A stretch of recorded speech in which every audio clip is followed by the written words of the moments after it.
దుబ్బాక పట్టణ కేంద్రంలోని శ్రీ బాలాజీ వెంకటేశ్వర స్వామి కళ్యాణ మహోత్సవంలో మెదక్ పార్లమెంట్ సభ్యులు రఘునందన్ రావు దంపతులు పాల్గొన్నారు. ఆలయంలోని స్వామివారిని దర్శించుకొని ప్రత్యేక పూజలు నిర్వహించారు. ఈ కార్యక్రమంలో భక్తులు, ఆలయ కమిటీ సభ్యులు తదితరులు పాల్గొన్నారు.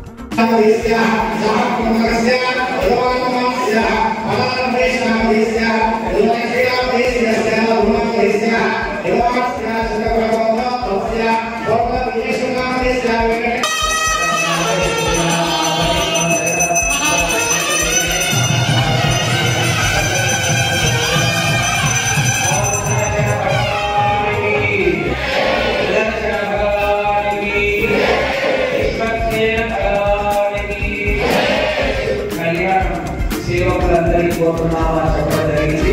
అందరూ ఒకసారి మీకు చెప్పే సంకల్పాలు చెప్పండి. అందరూ అనండి మామ. ఇందాక అవార్డు నిరూపణ చేద్దాం. సంకల్పమే